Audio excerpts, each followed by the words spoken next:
Hello, and welcome to episode 3.2 of Burning Glass, a short story anthology podcast written and created by me, Sean Hamilton.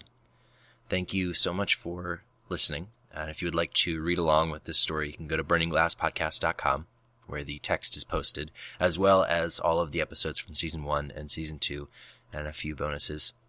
There's also a link on burningglasspodcast.com to my Patreon. If you would like to support the show, it would mean the world to me. And if you aren't in a place to financially support the show, that's totally fine, and I totally understand that. But what you could do is pass it along to a friend, somebody who is in need of some storytelling, some short fiction, some entertainment in these very unusual times that we are in. And so without further ado, please enjoy episode 3.2, How to Get Murdered by a Party Robot.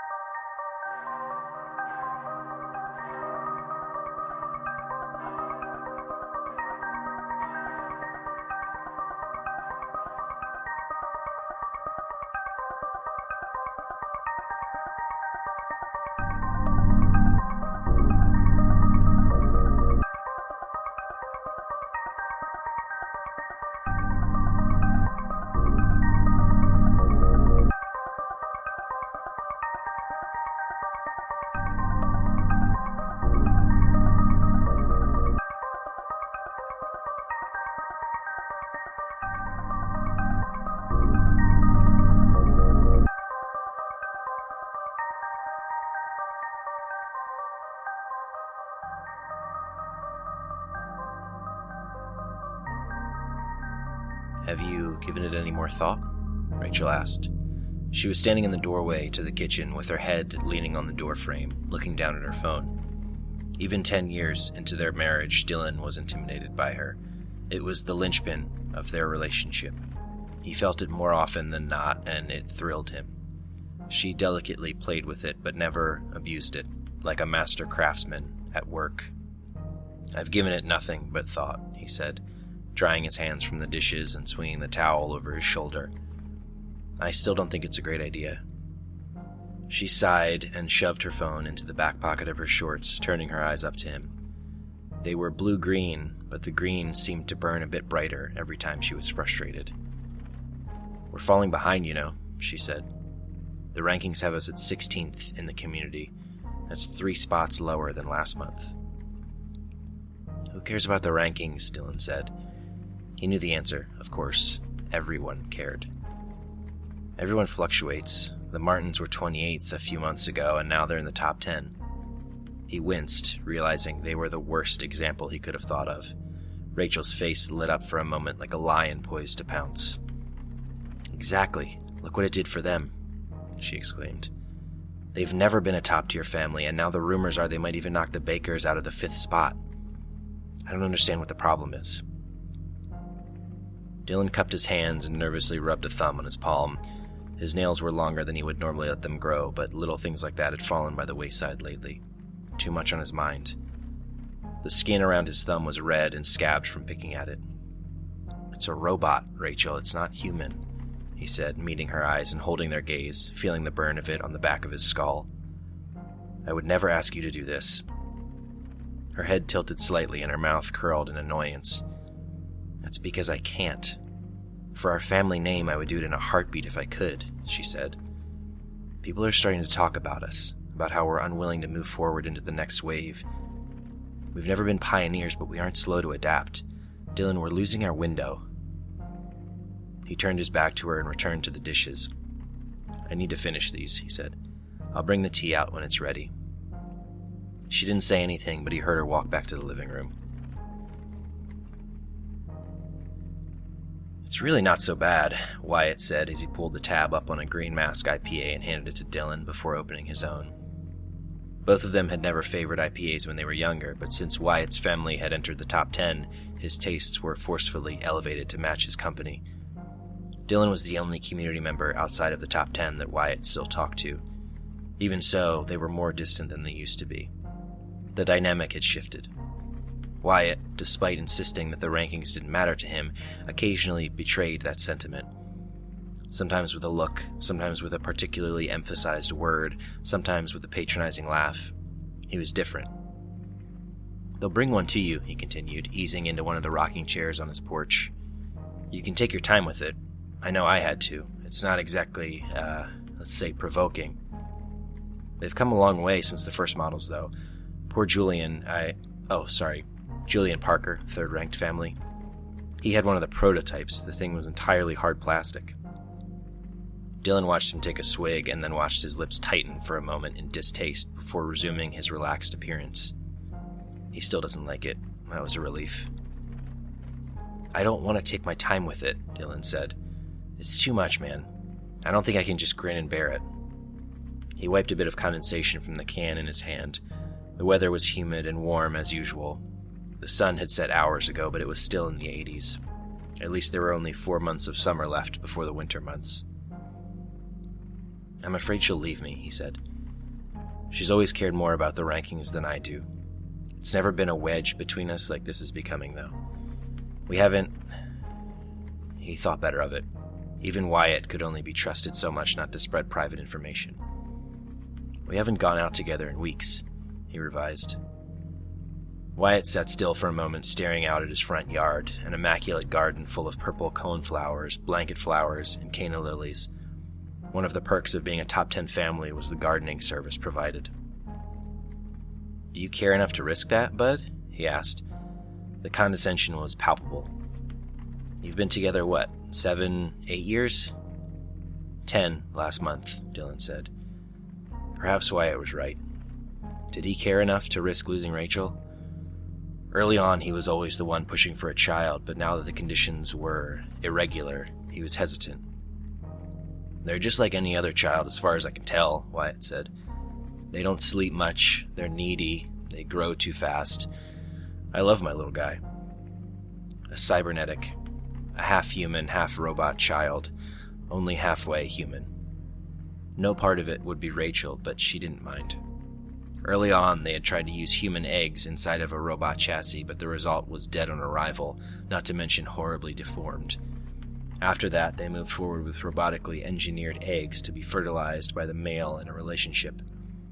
The very idea of having a cybernetic in the family was enough to shake the foundations of the community. The state-run ranking committee pushed families up in rankings just for considering it, and the Bennetts, the first family to have a cybernetic in their bloodline, went from 18th to 1st in 1 month. They were brand new to the community and suddenly the most sought-after and revered couple. After that, the rush was on. Dylan was realizing, slowly, that he didn't have a choice. If Rachel left him for refusing to have a cybernetic, he would be kicked out of the community for his closed-mindedness. Maybe a child is a child. Maybe he can learn to love one of them. A cybernetic.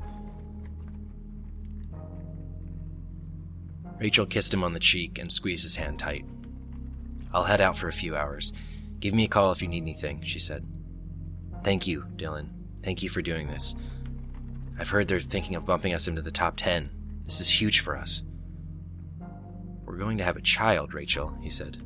"Isn't that slightly more important?" She waved a hand as she moved to the door. Yes, of course. Anyway, it's upstairs, ready for you. Love you." She walked out, leaving Dylan in silence. He glanced at the stairs, but instead made a beeline for the new bottle of bourbon Wyatt had sent him as a congratulation. A piece of parchment was still tied around the neck of the bottle that said, "Welcome back to the real world." He pulled the cork and poured 2 fingers into a glass, then swallowed it all in one gulp. He winced as the liquor burned his throat and subsequently his stomach. Then he put the glass down and slowly made his way up the stairs. In the bedroom, standing patiently at the foot of his bed, was the Seabreeze Robotics childbearing model version 3.7. She appeared mostly human, with pale white skin and curly brown hair, but the room was silent and still as if no one was there. As soon as Dylan entered, she tilted her head and smiled. "Hi, Dylan," she said. Rachel had sent them a collection of her own voice clips with which they almost flawlessly recreated her voice in this model. With earlier models, they had tried to do the same with the appearance of the robot, but it turned out to be rather horrifying. A stiffer, practically dead version of your wife. The voice, on the other hand, was enough. They recommended you close your eyes. Are you ready? I suppose I have to be, he said. The entire process was still thoroughly upsetting, but he had long since resigned to his fate. At the very least, Wyatt was right. They have come a long way with the models. This one was quite striking for a soulless machine. The thought made his stomach churn, and he immediately closed his eyes. Talk to me. I'm going to keep my eyes closed for this, he said. Of course, dear. Anything for you, Rachel's voice said.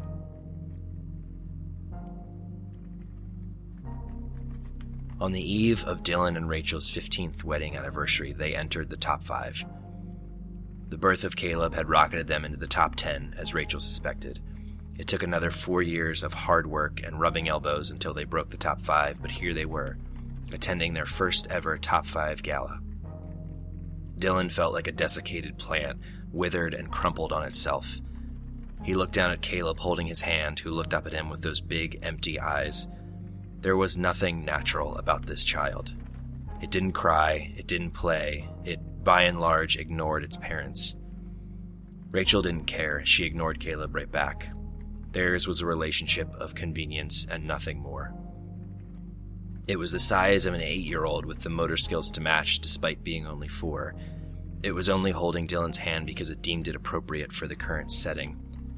The thing was like an oversized dog on suppressants, and he hated it. For 4 years he had tried to love it, and now, standing amongst his alleged peers, he finally gave in. He looked around the lounge, covered in plush armchairs and obnoxiously lit with blinding chandeliers. 4 other fathers stood with cybernetics by their side, some fully grown, some smaller than Caleb, each one with the same blank stare. The fathers were excitedly talking with one another or one of the wives of the top 5, all about absolutely nothing and no one. The substance of the crowd was non-existent. The substance of the entire community, Dylan had realized, was non-existent. It was some sort of hell or purgatory so thoroughly disinteresting that whatever demon or devil ruled it had forgotten about it entirely, and its own ecosystem had sprouted up from the porous bedrock it was built upon. All because of these things. He looked back down at Caleb, who was still staring up at him. The rankings were there before the cybernetics, but the veracity with which they were pursued was a quarter of what it had become. Cybernetics had consumed the community. It was all anyone talked about. New models, new uses, new experiences. This year was all about the party cybernetic. Seabreeze Robotics had developed a new emotional core processor which built out an infrastructure of human emotions for their models. The party cybernetics, available to own for the top 5 and to rent for the top 10, were the first example of these new models. Having strict restrictions on who and what ranks could attend your gatherings also limited the number of guests, but the party cybernetics solved that. Fill out your exclusive gathering with robots who can show limited emotions, all appropriate for a party scene. They paraded around the room, laughing and smiling at the other guests. Some would flirt, others would dance, others would act overly intoxicated and be removed by the host, only for them to return as a different persona. They were the imps of purgatory, giggling around the inmates, swinging their stiff arms like leathery wings. She's been watching you all night, you know, Rachel said, breaking Dylan from his stupor. She pointed across the room at a party robot who seductively waved at Dylan. Rumors are that the Bennetts are having a third cybernetic, she said, not so subtly pointing at the host of the party. I know Caleb was rough on you, but what do you think about another one? We can hire a 24-hour sitter for both of them. Dylan laughed. The Rachel he married vanished a long time ago. This person next to him was a stranger, and she could have the other little creature that was gripping his hand too tight. They deserved each other. Things were only going to get worse unless he did something drastic. Some way of breaking the illusion, turning the inmates on the jailers. Yeah, I'd love that, Dylan said. I'll go talk to her. He shook Caleb's hand free, a little more aggressively than he intended, and made his way across the room towards the party cybernetic, motioning him forward. He had to think quickly. The room was comically large, but he still didn't have much time to formulate a plan. What did he know about the new models? They had basic emotional structures, primarily built around pleasure. Not for themselves, but for humans. They could understand threats and obvious dangers. Even Caleb could understand that. The most confounding part of their programming was their ability to read through human lies. Dylan assumed it had something to do with pulse and sweat glands and other such things largely untraceable to the human eye. According to Seabreeze Robotics, their programming prevented them from harming humans, only that wasn't entirely accurate with these models. That's it. Wyatt, frustrated by being snubbed in the rankings once more, had told Dylan about a flaw in the new models. According to his source inside of Seabreeze Robotics, the emotional infrastructure of the new models clashed with the previous programming and caused dozens of shutdowns in their prototypes. They had promised certain delivery dates for the top 5 families who placed orders, and so, to meet those delivery times, the anti-harm programming had been temporarily disabled. They still wouldn't choose to hurt humans, but it wasn't entirely outside of their programming to do it. If asked to please someone in a potentially harmful way, the desire to fill their active pleasure programming would overrule any concern they might have. He passed the enormous catering table that stretched the length of the room and carefully tucked a large steak knife into his sleeve. When he reached the cybernetic, he placed a hand on her shoulder and guided her towards a corner of the room, mainly out of sight of the party. "Hello there, handsome," it said.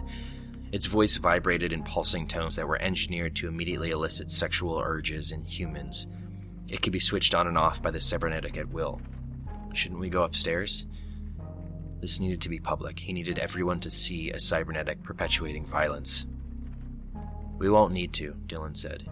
He pulled the knife from his sleeve and tucked it into its hand. "I want you to stab me right here." He pointed at his heart. The cybernetic looked at the knife and back at him, its eyes twitching. I shouldn't. It would." Its voice wavered back and forth from pulsing tones to a monotone sound. Its programming was malfunctioning. "Do it. Stab me. Hard," he said. "I want you to." The cybernetic shook briefly and its head spasmed. It was programmed to give pleasure, and Dylan wanted more than anything to be killed by it. He wanted this robot to end him. He glanced back across the room and saw Caleb, still staring at him, eyes like the pale wisps of a ghost.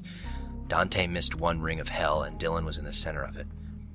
The only thing he wanted anymore was to be killed by this mechanical shell in front of him and bring an end to their reign of slow control over all the vapid humans around him who would do anything to maintaining the meaningless ranking they think they've earned.